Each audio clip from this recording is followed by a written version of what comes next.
A continuación, profundizaremos en las ideas planteadas por Katherine Walsh en su texto Interculturalidad, Plurinacionalidad y Decolonialidad, las insurgencias político-epistémicas de refundar el Estado. Inicialmente, Walsh plantea que los cambios, innovaciones y rupturas históricas generados en América Latina son importantes debido a que manifiestan nuevas formaciones, construcciones y articulaciones sociopolíticas y epistémicas de Estado y sociedad, otorgando un nuevo horizonte de carácter decolonial para construir una conciencia y una práctica del Estado, sociedad y países en que todos sean bienvenidos, siendo las diferencias ancestrales un importante aporte a la construcción de esta conciencia. Abriendo caminos. Es importante considerar que los estados de América Latina están formados de cierto modo en el que se permiten un modelo de dominación política, económica, social y cultural que alimenta los intereses del capital y el mercado. Por esto se busca refundar estas bases para que así se refleje la diversidad de los pueblos, la cultura y los procesos históricos, y que la autoridad, los derechos y la democracia sean usados para la búsqueda del buen convivir en sociedad y en armonía con el entorno. Centrándonos en los planteamientos de las insurgencias epistémicas, estas problematizan las estructuras dominantes del Estado y ponen en escena razonamientos que plantean al Estado y a la sociedad de manera radicalmente distinta a las conocidas. Walsh también nos aclara que los planteamientos decoloniales no son nuevos y son tanto una herramienta de análisis como un eje de lucha que pretenden no caer en los mismos errores de otras ciencias que aún tienen directrices de pensamiento crítico, eurocéntricos y coloniales. La matriz colonial. En esta parte del texto se nos plantea la colonialidad del poder. ¿Y a qué se refieren con esto? Bueno, es una perspectiva que apunta a la permanencia conflictiva de la relación y dominio colonial y evidencia una estructura de poder colonial. La colonialidad concentra su poder en 4 áreas, que si bien las primeras 3 han sido ampliamente debatidas, creemos que es importante nombrarlas todas para el correcto análisis de los sistemas utilizados por la colonialidad. Número 1. Sistema de clasificación social. Este está basado en una jerarquía racial y sexual. Esto aporta a la dominación social y a la explotación laboral. En el texto usan la idea de una escala de identidades sociales, con el blanco masculino en la cima y los indios y negros en los peldaños finales. Al respecto, Quijano expone que el uso de la raza como instrumento de dominación y control es clave y fue impuesto sobre toda la población del planeta como parte de la dominación colonial de Europa. Número 2. La colonialidad del saber. Esto quiere decir que la única perspectiva válida será la perspectiva eurocéntrica, la cual descarta la existencia de cualquier otra que no sea europeizada. Usa el campo del saber como un dispositivo de dominación. Se concluye que esto es por lo que hoy en día hay tantos académicos renegando del conocimiento de pueblos y comunidades ancestrales. Número 3. La colonialidad del ser. Esta se ejerce a través de la inferiorización, subalternación y deshumanización. Usa la racionalidad moderna concebida a partir del individuo civilizado, haciendo que históricamente los pueblos indígenas parezcan bárbaros no civilizados o no modernos. Y aquí se abre un debate, ya que se crean 2 perspectivas de lo considerado étnico.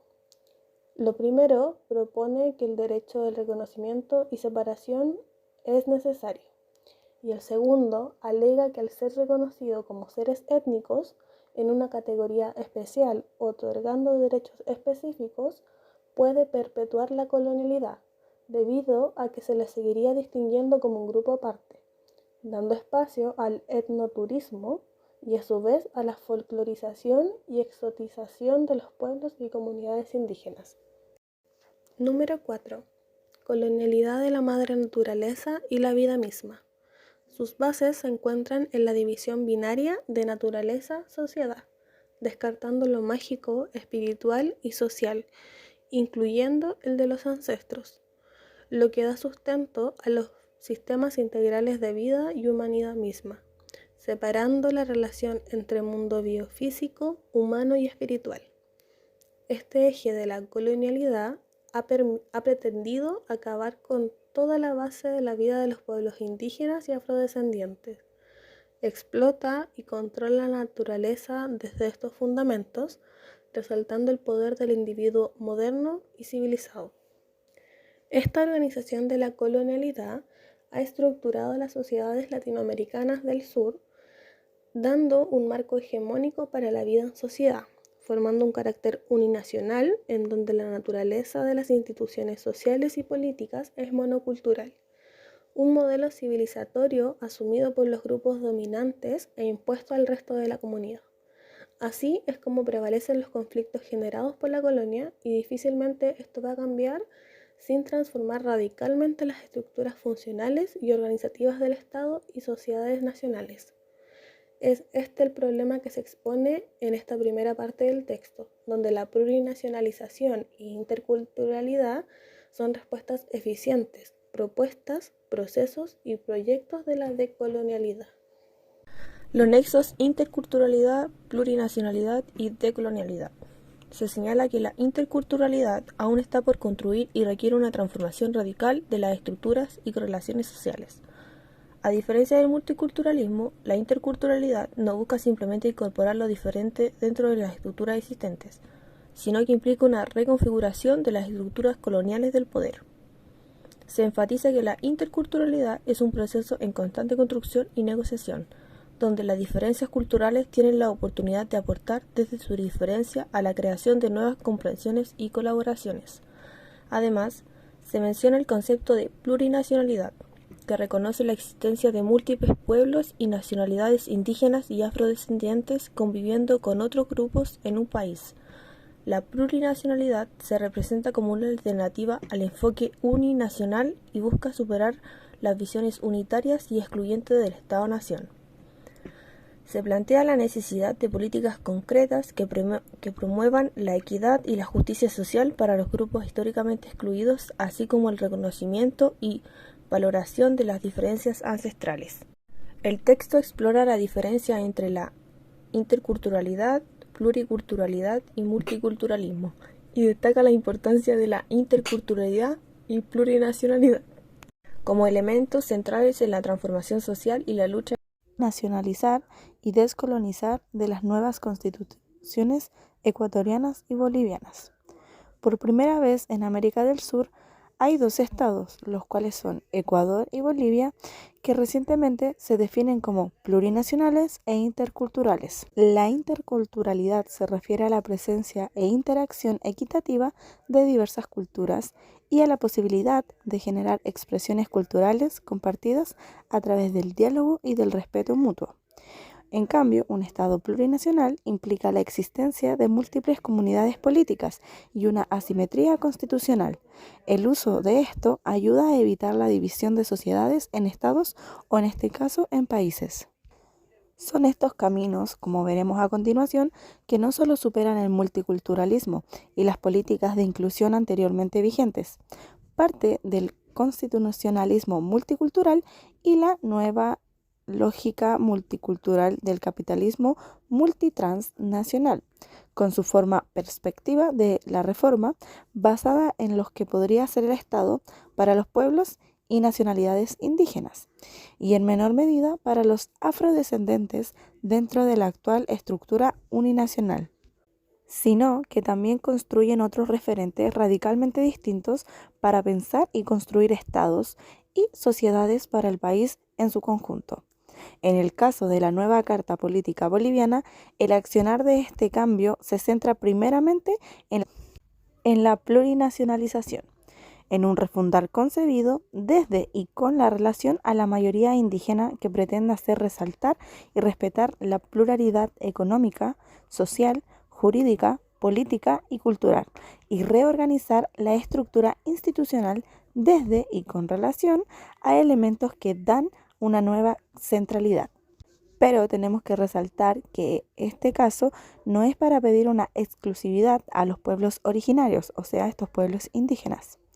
Aunque el espacio aquí no permite un análisis mayor, tenemos que ver brevemente algunos de los elementos claves que orientan a una refundación, poniendo atención mayor en el interculturalizar como herramienta necesaria para el plurinacionalizar y por las implicaciones que lleva para construir una nueva estructura institucional para todos. Si nos vamos un poquito más allá en el tema de los pueblos indígenas, aquí en estos dos países ya mencionados, la plurinacionalidad que ellos piden es para que estos mismos pueblos tomen un poco de control sobre todo el país, para que ellos vuelvan a tener su cultura y sus derechos, ya que hablamos bastante sobre los derechos que tiene la naturaleza y cómo ellos posicionan o dejan en alto siempre a su madre naturaleza o la Pachamama, como ellos ya lo mencionan. Ellos reconocen el derecho de esta y lo que más marcan es que nosotros, los seres humanos, somos quienes habitamos en un lugar donde tiene pensamiento y tiene criterio propio, que es la misma naturaleza. De hecho, cabe mencionar que no hay ninguna constitución que quiera o pretenda pensar como estas conceptualizaciones indígenas y las afrodescendientes que vienen de la madre naturaleza, más que los ecuatorianos. Ellos lo tienen bastante marcado. Eh, Igual si nos vamos mucho al área de Bolivia, ellos también tienen su concepto propio, que es el Sumac Kawasai. Lo siento si no está bien pronunciado, pero ellos lo toman como el buen vivir o el vivir bien. En Aymara también lo nombran como el Suma Camaña, que ellos tratan de decir que gracias a la naturaleza ellos terminan viviendo bien, ya que ellos lo toman como vivir en armonía. Esto también es bastante controversial, ya que la nueva carta que tienen ellos cuestiona estos modelos, ya que sus prácticas son del bienestar neoliberal. El enfoque del bienestar neoliberal es del individuo y el individualismo, lo cual igual hace que esta relación social y de la sociedad, o sea, en conjunto, sea un poco más fragmentada. Bueno, si pasamos a otro tema, nosotros también nombramos en el principio que había una diferencia afrodescendente, pero está bien marcada entre estos dos países, que es Ecuador con Bolivia, siendo así en la Carta Ecuatoriana, donde hay más reconocimiento de lo afro que la boliviana. Según esta carta boliviana, los afrobolivianos son comunidades, ni pueblos ni naciones, solamente comunidades, a los cuales se les define con derechos económicos igual que cualquier otro boliviano, pero los deja afuera de todo lo que son sus derechos indígenas, que al fin y al cabo ellos los tienen. Sin embargo, hay una parte específica de la Carta Ecuatoriana, que la voy a citar en estos momentos, que dice: para fortalecer su identidad, cultura, tradiciones y derechos, se reconocen al pueblo afroecuatoriano los derechos colectivos establecidos en la Constitución. Podemos observar claramente que hay una desigualdad obvia y notoria en ambos países sobre estos afrodescendientes, lo cual igual rompe un poquito esta estructura que es lo social colonial, que lo que más que nada define es el pueblo o sus tradiciones, quienes son en este caso los afrodescendientes, las comunidades y lo que claramente está después formado, que es lo social, en donde es poco y más que se les discrimina o se les aleja un poquito de su cultura, y lo que ellos piden es este claro llamado a la interculturalidad.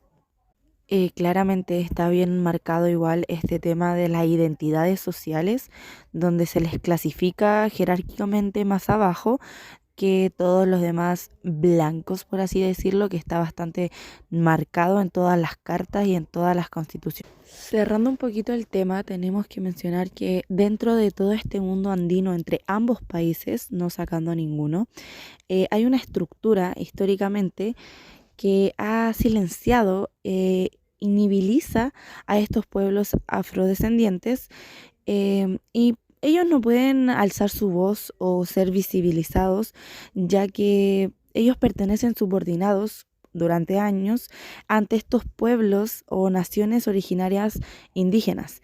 Por eso cuando hablamos de interculturalizar, plurinacionalizar y descolonizar es para crear un nuevo mundo o nuevos países los cuales estén con todos incluidos y no sigan habiendo subordinaciones o se siga mirando para abajo a quienes llevan las mismas sangres, como tal se menciona muchas veces en ambos países. Y dejar de mirar solamente a pueblos indígenas, ya que también tenemos a nuestros afrodescendientes y exista alguna presencia de ellos en la comunidad política y haya una asimetría constitucional, que es lo que al fin y al cabo se está pidiendo. Avances y desafíos decoloniales por venir. Destacamos la importancia de la lucha de los movimientos sociopolíticos en América del Sur por la refundación y decolonización del Estado. Se menciona la necesidad de superar un Estado aún colonial y a un modelo neoliberal y pasar de la resistencia a la insurgencia, buscando construir nuevas lógicas y formas de conocer, pensar, ser y vivir. Que las nuevas constituciones de Bolivia y Ecuador representan nuevas insurgencias ciudadanas que buscan hacer lo plural parte de lo nacional, con el objetivo de decolonizar el Estado y desafiar la lógica y poder estructural de lo blanco mestizo. Sin embargo, se señala que la Constitución ecuatoriana tiene la debilidad de no desarrollar de manera suficiente el concepto de plurinacionalidad, lo cual es una preocupación para los movimientos indígenas. Se enfatiza que la plurinacionalidad y la interculturalidad son complementos necesarios en el proceso de reimaginar y refundizar el Estado, con el objetivo de alcanzar el Sumak Wetsey, o buen vivir. Se menciona que en este proceso requiere un largo trabajo de decolonización y la ruptura con la matriz colonial que ha sido alimentada por el capitalismo. Se reconoce el desafío que enfrentan Ecuador y Bolivia frente a los intereses económicos de las élites y las empresas multinacionales, pero se sugiere que los nuevos modelos de Estado que están construyendo puedan servir como ejemplos para toda América del Sur en un proceso de vuelco decolonial. El texto destaca la importancia de las luchas por la refundación y decolonización del Estado en América del Sur, especialmente en Bolivia y Ecuador, y la necesidad de construir modelos de Estado que incorporen la plurinacionalidad y la interculturalidad,